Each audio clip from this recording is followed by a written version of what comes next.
between 41 and 47 seats in this new Scottish Parliament. Now, what about Wales? Here's our election poll in Wales. Again, we spoke to 4,000 people there, and we got about 1,000 of them or more after they'd actually voted as well. 45% for Labour in Wales. They've done better than that in Wales.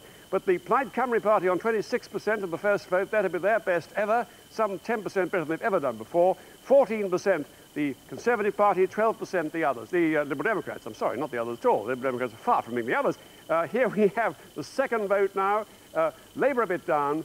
The Plaid Cymru vote a bit up there. That'll do them quite a lot of good in South Wales, but they can pick up some top-up seats. And the Conservatives and the Liberal Democrats, much the same.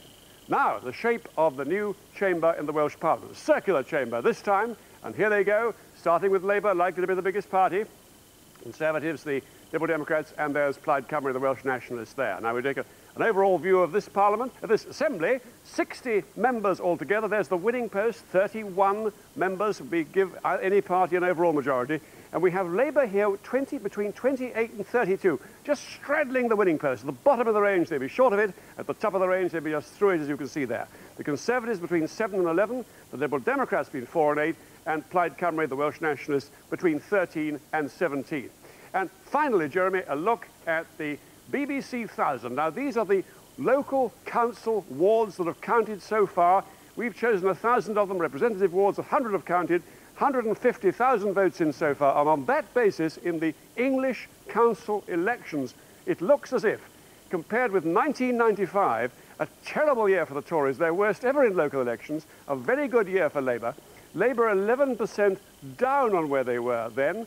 The Tories 7% up, still ending up with a pretty poor total, frankly, even if they're 7% up on that very bad year in 1995. 3% up the Liberal Democrats on what was quite a good year for them, and 1% up the others. The turnout in these local elections, however, in England looks like being 26%, something like 10% down on what it's been last time. So it's an appalling turnout, not very representative, but never mind. Bad for the Tories, in spite of that gain there from a very bad year for them back in 95. Kirsty, over to you. Britain changes forever tonight, whatever the outcome of Scotland's historic election, and nothing is certain. Tonight is a defining moment for all of us who live in these islands. That new Scottish Parliament will meet next week for the first time in almost 300 years, and tonight we'll find out who's in it and who's not. But first, let's get out and about. And Mark Mardell is in Glasgow at the biggest count in the country. Mark, any reaction to that BBC poll? Well, there's not much reaction at the moment. The only people here that we could find, the only politicians are actually the SNP. And I think their attitude is that we're back where we started at the beginning of the campaign. They're perhaps a little bit disappointed that they haven't done better, but I think they regard it as a reasonable showing. They're glad that it appears that Labour is going to be forced into coalition and hasn't won an outright majority. But that's the only reaction at the moment. I can tell you actually just at the moment what's happening just in the last few minutes. They've just started counting the votes for Donald Dewar's seat, but I don't think there's going to be much surprise about the result there. Certainly not, but where there might be some surprises in Govan. Well, absolutely, because there are 9 seats here. All of them at a Westminster level are held by Labour. Glasgow is, of course, absolutely Labour's heartland power base in Scotland. But one seat that symbolises the fight throughout this campaign is Govan. The SNP have twice won it in a by-election. Can they take it here? Well, I've been out in the seat all this evening, and I must say the overwhelming mood of all politicians and party workers that I spoke to is actually sadness about what appears to be a very, very low turnout. But I think that both Labour and SNP are saying, I think the SNP have taken Govan. But tell me also, what news for Tommy Sheridan, do you think, from the Scottish Socialist Party, the conscience of old Labour?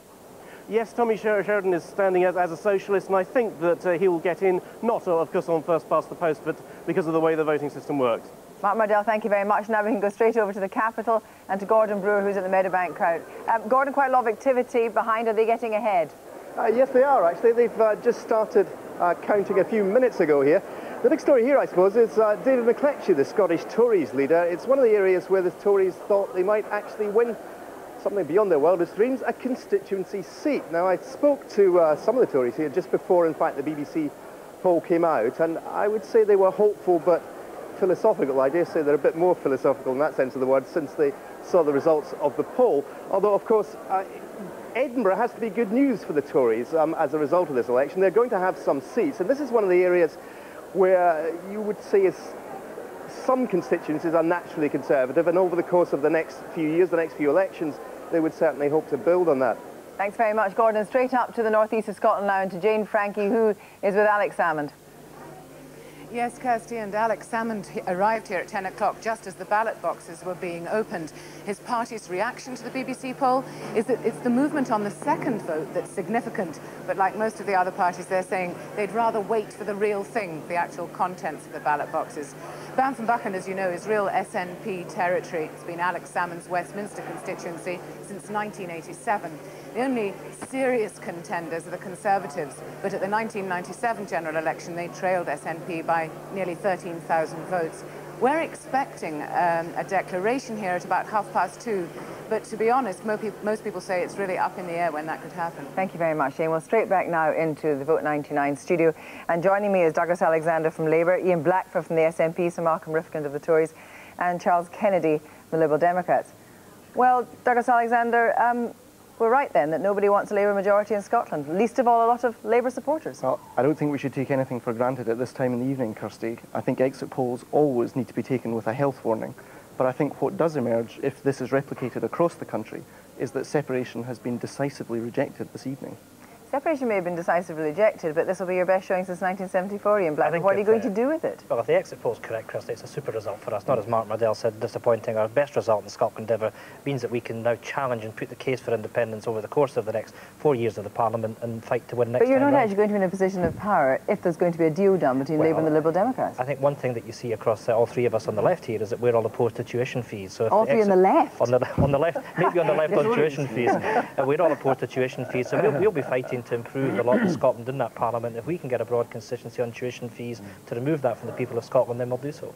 Well, Malcolm Rifkind, PR has been good for you despite the fact that William Hague called it a dog's breakfast. It's going to put you back in, certainly in parliamentary terms, in some seats in Scotland. Well, I still hope that we'll be winning a number of seats first past the post as well, and we'll see through the night whether that is the case. It is certainly true that we will have a good block of Conservative members of Parliament, first time for 2 years, and David McCletchie is widely recognised as having been the most impressive leader during the last few weeks, and that is also a very good omen for the future. Ironically, of course, you and Labour are as at one on PFI, you're as at one on the question of tax, and as at one on the question of spending, so perhaps it's not a deal with the Liberal Democrats that Labour should be doing. They should be trying to do a deal with you. Well, the fact that the Labour Party, perhaps rather late in the day, recognised that our policies were good for Scotland and have sought to implement some of them, that is something I welcome. Better a sinner that repenteth, and therefore one must be generous in these circumstances. But no, we're not interested in forming coalitions. We've been in power for 18 years. We believe our role as a constructive opposition and as a tough opposition party in the Scottish Parliament.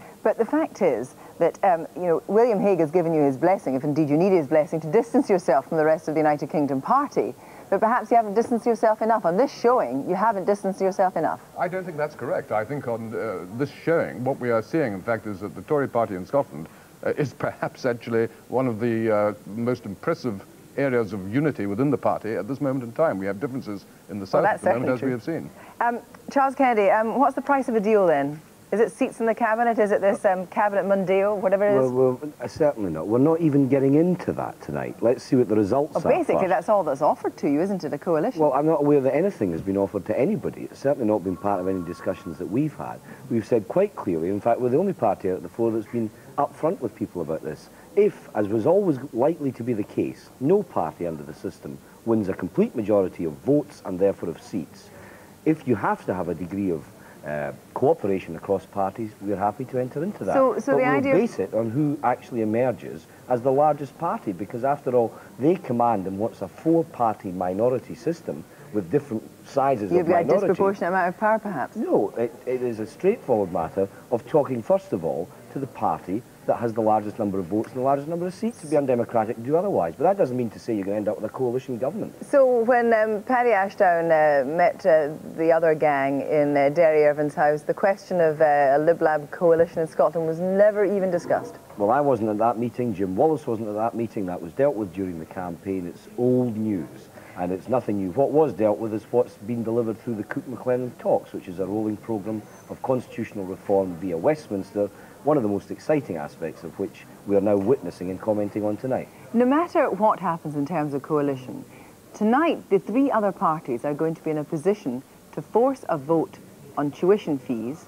You will have to concede, that you have to ditch tuition fees, and therefore you will have a different policy from the rest of the United Kingdom. Is Tony Blair going to let that happen? Well, with the greatest of respect to the BBC psephologists, they've got it wrong in the past, and I think it would be presumptuous of us to have discussions on the basis of the poll definitively at this early stage in the evening. What's important is we see what the Scottish people have actually decided today. But if the Scottish people have decided to put their faith in other parties who want the abolition of tuition fees, then, as Donald Dewar said during the campaign, if the other three get together and vote, then tuition fees are dead. Now, what will that mean for the party in England? Well, actually, for once, I'm actually in agreement with Charles in saying the important thing this evening is that we actually see what the results are before anticipating any discussions or anything else that would take place thereafter. Well, what has been said that if Labour are in a position to do so, an education bill will be first. If that is the case, would there be a Tory amendment on tuition fees, Malcolm Rifkind? Yes, we actually led the campaign against tax on education. We believe it was a very foolish mistake throughout the United Kingdom. If there is now an opportunity in Scotland to reverse that, then the Tories will, as the very first thing they do in the Scottish Parliament,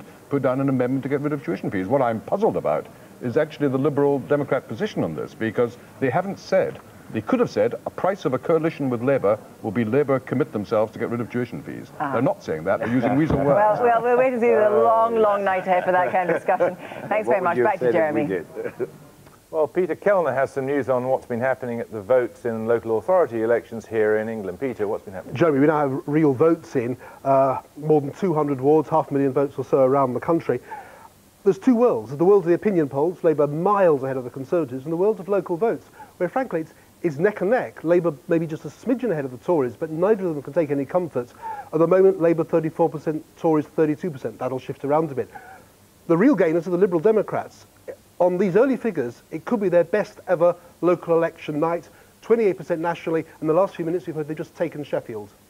Peter, thank you. We'll be taking up what's happened in elections elsewhere in Britain later. But before that, after 6 weeks of raining high explosives onto Yugoslavia, the leaders of NATO think they're within sight of a possible way of calling a halt to the war for the first time.